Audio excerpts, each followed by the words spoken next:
So now we have reached to part 2 of a vindication of the rights of women. Please do not forget to share and subscribe the channel first.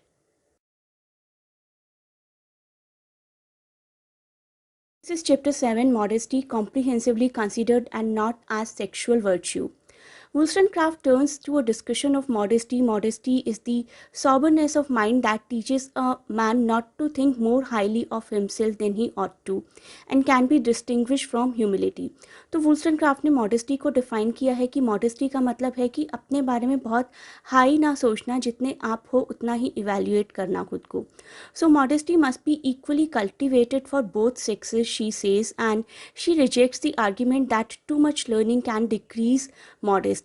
कई बार females के बारे में ये कहा जाता है ना कि ज़्यादा पढ़ लिख जाओगी तो तुम्हारे दिमाग आसमान में चले जाएंगे, बट शी सेज कि ऐसा कुछ नहीं है. ज़्यादा पढ़ने से किसी की भी मॉडेस्टी डिक्रीज़ नहीं होती. जब मेल्स की नहीं होती तो फीमेल्स की क्यों हो जाएगी. In chapter 8, she says women are taught very early to develop artificial behavior. They do not indulge in truths but master the arts of lies. तो फीमेल्स को बचपन से ही ना बड़ा आर्टिफिशियल होना सिखाया जाता है. एक तो ये चीज़ कि you have to look beautiful always, that is an artificiality in itself.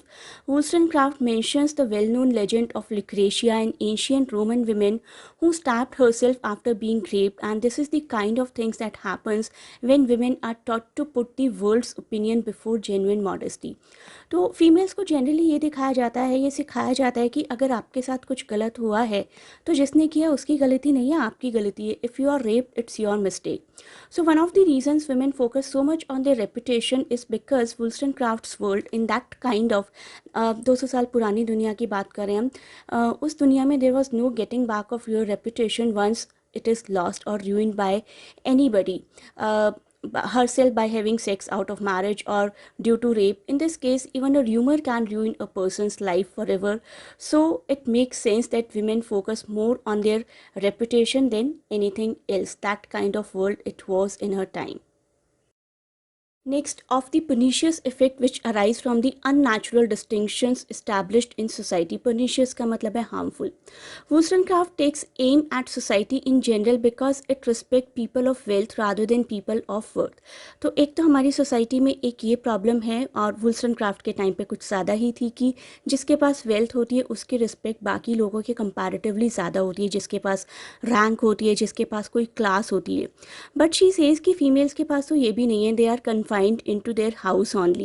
Wollstonecraft writes, how much more respectable is the woman who earns her own bread by fulfilling any duty that the most accomplished than the most accomplished beauty. तो she says कि एक female कितनी respect earn करेगी अगर वो सिर्फ beautiful रहने की जगह अपना ब्रेड एंड बटर अर्न करने के बारे में ज़्यादा सोचे. She wants women that if they continue to tolerate a society that only values them for their beauty, they should consider the view society will have of them when the beauty fades. तो this is a very bitter truth that she said कि अगर beauty की इतनी respect की जाती है society में तो ब्यूटी तो एक दिन हर किसी की फेड हो ही जाएगी. तो क्या उस दिन वो रिस्पेक्ट कम हो जाएगी. Next, she says women are not taught to develop their reason. They are not equipped to be a good mother. They will either tend to overindulge or dominate their children. तो लड़कियों को ठीक से सिखाया ही नहीं जाता है, कुछ पढ़ाया ही नहीं जाता है, और they do not know how to tackle their children. या तो वो अपने बच्चों को बहुत ज़्यादा टायरनाइज कर देती हैं, डोमिनेट कर देती हैं, या फिर बिल्कुल भी ध्यान नहीं दे पाती उनकी तरफ, क्या कर रहे हैं बच्चे क्या नहीं कर रहे हैं उन्हें कुछ समझ में नहीं आता. So they will either tend to overindulge or dominate their children with harmful effects on the children's character. To Wollstonecraft, duty was particularly important, and a mother's duty is to her children, no doubt. Yet she would not excuse mothers from the need to pursue an education. तो वो ये नहीं कहती कि mother's अपने बच्चों की तरफ ध्यान ना दें, लेकिन वो कहती है कि मदर्स का सबसे पहला काम है अपने आप को एजुकेट करना, because an educated mother can educate the whole family. In next chapter Duty to Parents, she talks about the relationship between children and parents. जैसे कि एक हस्बैंड और वाइफ के बीच में बहुत ही फ्रेंडली और लॉयल्टी से भरा हुआ एक बॉन्ड होना चाहिए, the same bond should be there between the parent and the children. Her view of relationship between parent and child is firmly founded on her enlightenment perspective that only reason, not tradition and authority, can serve as the basis for truth. Her view of parenthood has parallel in her view of marriage. Both relationships must be founded on the grounds of friendship, loyalty and bond. Next chapter number 12, जिसका discussion मैंने previous video में भी किया था. She concentrates too much on education. She believes that government should create some sort of public school system where children from all spheres of life, all walks of life can come together and learn, no matter who is rich, no matter who is poor. She does not approve of private school because by their very nature they teach children to think of themselves as different from the children who can't afford to go to schools. She also does not approve of homeschooling. Homeschooling was very popular in her days, since the absence of other children leads the students to think that she or he is the most important person in the world. Now chapter 13, some instances of the folly which the ignorance of women generates. अब वो कहती हैं कि females की खुद की भी काफ़ी गलतियां हैं अपने आप को डिग्रेड रखने में. There are many follies, many mistakes peculiar to women, all flowing from ignorance or prejudice. या तो फीमेल बहुत ज़्यादा इग्नोर्ड होती हैं, उनको नॉलेज ही नहीं होती, या फिर फीमेल्स आपस में एक दूसरे से बहुत कंपटीशन करती हैं. Here Wollstonecraft directly accuses her women readers of being the cause of their own oppression because so many of them try to gain an advantage in life by acting as lady like as possible. मतलब अपने आप की अपनी खुद की artificiality को इतना और ज़्यादा बढ़ा चढ़ाकर प्रेजेंट करना, rather than her intelligence, that is most of the women do according to her.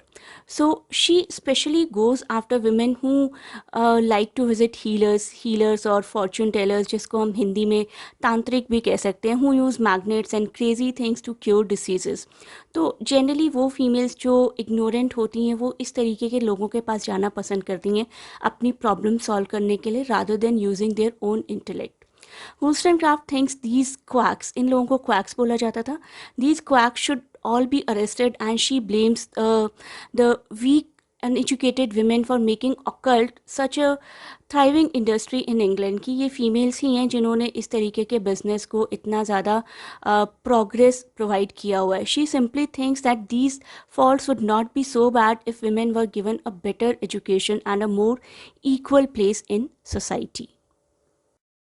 As a result, we can say her writing is about how society should treat women, and that women's minds are just as capable of reasons and virtue as men's mind are. She determines that this deficit is not due to some inherent weakness in women. ऐसा नहीं है कि females weak होती हैं in comparison to males, but rather to the inadequate system of education that most middle class English girls are subjected to and are deprived.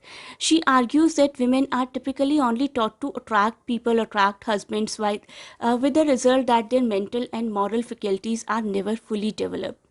In this book, Vindication, she argues that men are wholly responsible for how women are treated, or I must say mistreated. In Vindication, she celebrates all the great men of history and claims that all she wants is for women to have the chance to be as great as possible. Let me tell you one interesting fact: the relationship between Mary Wollstonecraft and a very famous novel, Frankenstein, Gothic novel.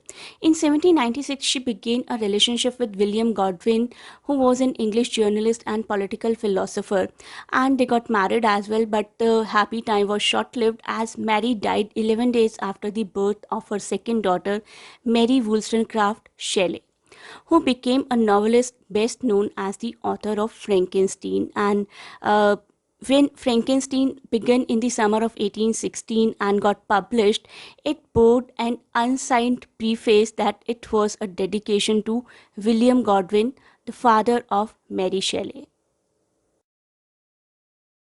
Please do watch MCQ part of the video as well so that you can judge your knowledge. And do not forget to share and subscribe the channel.